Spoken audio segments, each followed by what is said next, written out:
Olá pessoal, meu nome é Giovanni Brelotto, eu sou tutor do Programa de Educação Tutorial do curso da Ciência da Computação da Universidade Federal de Santa Maria e no âmbito do tutorial de Google Jamboard vamos falar hoje então sobre, começando efetivamente o módulo de dicas de como usar o Jamboard em sala de aula. A primeira dica que nós vamos trazer para vocês, a primeira recomendação, enfim, é de utilizar aplicativos de áudio juntamente com o Jamboard em vez de utilizar aplicativos de videoconferência. Ou seja, por que isso? Praticamente a grande maioria dos docentes hoje, trabalhando de forma remota com seus alunos, enfim, devido à pandemia principalmente, acaba se recorrendo bastante aos aplicativos de videoconferência, tais como o Zoom, o Meet, o Skype, entre outros. Isso acaba sendo, digamos assim, comum até pela questão da praticidade. Basta o professor e os alunos ter o aplicativo instalado ou usar mesmo via browser e, consequentemente, utilizarem os mesmos para a sua comunicação, para que possam se enxergar, possam se comunicar, o professor possa compartilhar tela e, consequentemente, a aula transcorrer dentro daquilo planejado para o plano de ensino daquela aula em particular. Entretanto, tem uma série de problemáticas nesse sentido. Vários alunos, não só no nível de acadêmico de universidades, mas também de escolas, ensino médio e fundamental, mais principalmente até, acabam tendo um acesso à internet mais complicado, ou seja, muitas vezes eles não têm um computador em casa conectado à internet e acabam utilizando ou recorrendo ao celular para fazer exatamente o acompanhamento das aulas. E esse celular muitas vezes está vinculado a um plano de dados e não necessariamente uma rede Wi-Fi doméstica. Qual é o impacto disso? Que o consumo de dados de aplicativos de estilo videoconferência acaba sendo bem mais pesado, digamos assim, para esses planos, do que um aplicativo de áudio, juntamente com uma alternativa como o Google Jamboard. Então, para dar dados um pouco mais completos, vou passar aqui para o slide, para o frame 2, perdão, onde uma pesquisa aqui feita pela Shataka, que é uma companhia de análise de dados, para verificar, por exemplo, quanto um aplicativo consome durante uma videoconferência. Lembrando, pessoal, que esses dados são dados médios, não quer dizer que vocês exatamente vão ter o mesmo tipo de consumo ao utilizar um desses aplicativos, mas a sistemática deles foi fazer várias videoconferências usando o mesmo aplicativo, com pessoas diferentes e tudo mais, e no final uma análise estatística para chegar a esses dados aproximados. Então não são dados concretos, reais, que vai acontecer com todo mundo, mas na média vai ficar transitando dentro desses dados aqui. Então, ou seja, o WhatsApp acaba utilizando em média, para fazer uma videoconferência, lembrando, 10 minutos apenas, 73 MB. Deu o quanto gasta, digamos, o quanto de plano de dados vai gastar, independente se é do Wi-Fi ou de 3G, enfim, é o quanto necessita para fazer essa comunicação aqui. O Hangouts, ou que é basicamente o mesmo sistema que o Google Meet, note que a quantidade de dados é bem maior. Então, ou seja, o Google requer uma conexão muito mais complexa, digamos assim, mais sólida para poder fazer a comunicação usando esse aplicativo.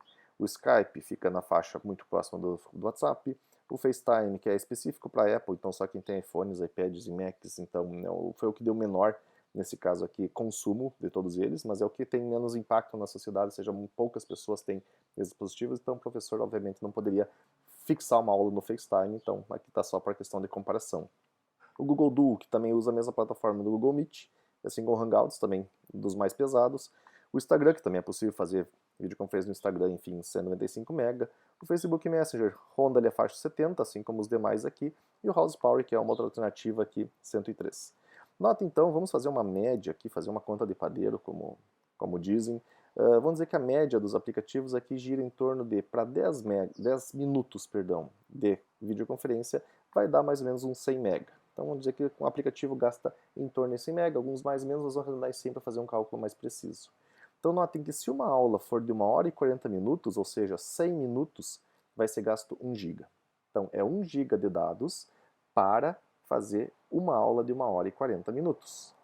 O que isso implica? Se os alunos tiverem várias aulas ao longo do período, por exemplo, de uma manhã, ou de um turno, ou da semana, enfim, e não tem uma conexão completa de internet em casa, com Wi-Fi, com uma banda significativa e tal, e tiver que recorrer, consequentemente, ao seu plano de dados, isso vai ser um problema. Porque se para uma aula ele vai ter mais ou menos 1 GB de consumo para fazer isso, para assistir várias aulas ao longo de todas as semanas de um mês, por exemplo, ele precisa ter um plano de dados de mais de 100 GB, o que é a realidade de poucas pessoas hoje no nosso país.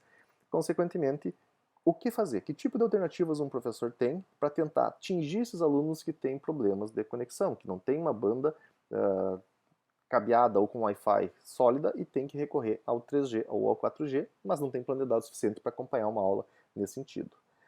Aqui vamos fazer um outro comparativo, por exemplo, e se eu botar o vídeo no YouTube, também não vai adiantar muita coisa. Por exemplo, esse vídeo que vocês estão vendo, se ele está na qualidade de HD ou Full HD, principalmente Full HD no caso, que é a qualidade que ele está sendo enviado aqui, ele vai ocupar mais ou menos 100 MB para 10 minutos, tal e qual as videoconferências que nós vimos no slide anterior. Então o YouTube também não é uma alternativa pensando especificamente em pessoas que têm dificuldade de acesso. Claro que a diferença de fazer uma videoconferência e postar no YouTube é que o YouTube a pessoa pode futuramente baixar essa aula, por exemplo, ou assistir essa aula num horário diferente quando está com acesso ao Wi-Fi, e não especificamente naquele horário, supondo das 8 às 9h40, que é o horário de aula onde o professor está ali presente fazendo a videoconferência. Os demais dados que aparecem aqui são complementares, para ter uma ideia, por exemplo, até porque os alunos não apenas assistem aulas, né? Eles usam Netflix, Facebook, Twitter, Instagram, enfim, Messenger e tudo mais, estão aqui para ter uma noção, por exemplo, do quanto as outras atividades deles, atividades mais comuns, por assim dizer, acabam gastando num plano de dados, principalmente para aqueles que estão acessando, mais uma vez, através de um plano móvel, 3G ou 4G. Então, qual é a alternativa? Qual é a recomendação que nós sugerimos para que seja utilizado dentro desse contexto, de forma a não prejudicar tanto os alunos em relação aos seus planos de dados? É o uso de aplicativos de audioconferência.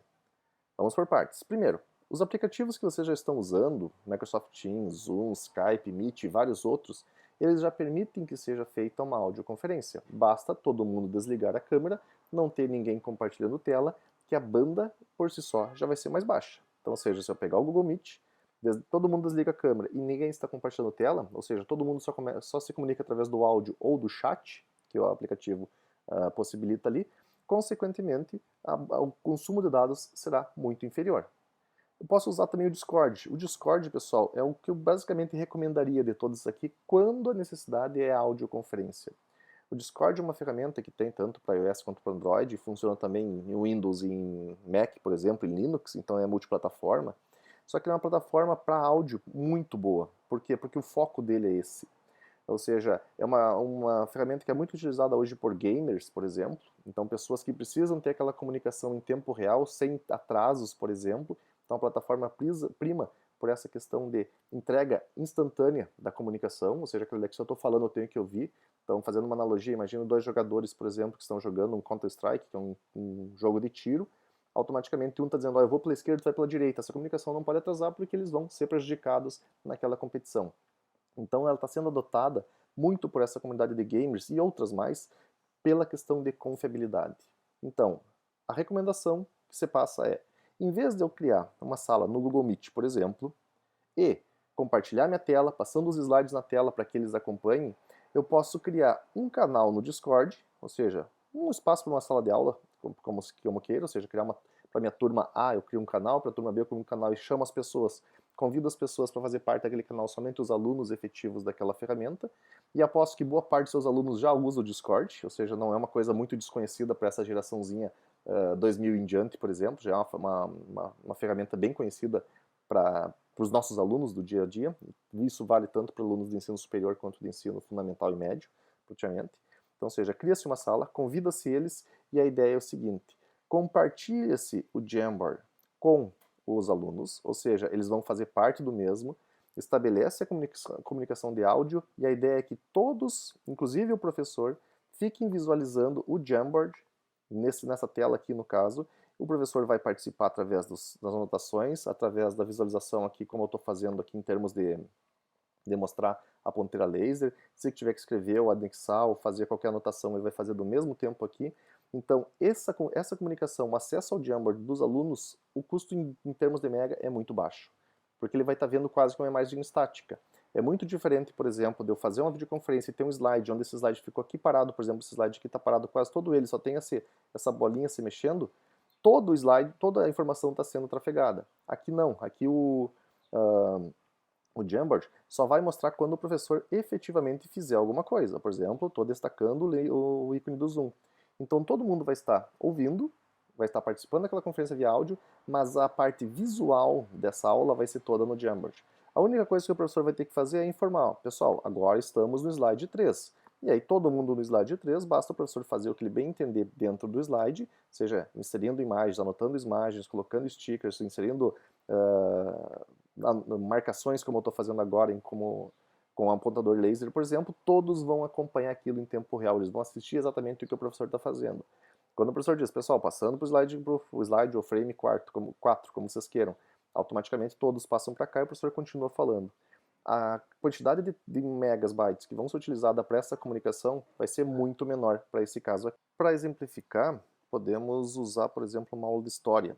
Então, imaginamos que o professor usa o Discord para ser o seu canal de comunicação, mais uma vez via áudio, e os alunos estão acompanhando, então, no Jamboard compartilhado, essa aula propriamente dita. Então, o professor avisa, por exemplo, vamos passar agora para o slide 5, para frame 5, e nesse frame o professor vai explicando exatamente o que significa o tratado, a sua contextualização histórica, o ano, os países envolvidos, aonde exatamente o tratado no mapa, o que ele refere-se ao que exatamente, quem ficou com a, entre aspas, propriedade do que está à direita e do que está à esquerda dessa linha, por exemplo, e assim por diante. Com isso, os alunos não vão estar vendo a tela do professor, eles vão estar vendo esse desenho, esse mapa, a transposição aqui que o professor vai fazendo com o slide, ou mesmo com os comentários, por exemplo, se ele quer reforçar uma coisa para que fique visível, por exemplo, aqui, sei lá, os países, então seja para destacar os mesmos aqui, então usando o mouse. Então, essa ideia de que os alunos acessando o áudio através de um aplicativo como o Discord e acessando a aula, sequência de slides, de frames via Jamboard compartilhado, facilita por essa questão de que o uso da banda vai ser muito, mas insignificativamente menor comparado com o anterior. Então, se nós tínhamos na faixa de 100 MB para 100 MB para 10 minutos, ou seja, 1 GB para uma aula, com áudio e o Jamboard, isso não chegaria nem a 10%. Então, seja, teria um benefício muito grande para os alunos. Obviamente, é uma dica que talvez sirva para alguns, não sirva para outros, portanto, para quem interessou, para quem se encaixa exatamente nesse tipo de requisitos, ou pelo menos de perfis de alunos, ou mesmo perfil de docentes envolvidos, tá aí uma dica que pode ser muito bem utilizada no dia a dia da sala de aula. Então, Jamboard mais aplicativos de áudio. Qualquer dúvida, pessoal, coloquem no mural. Um abraço a todos e até o próximo vídeo.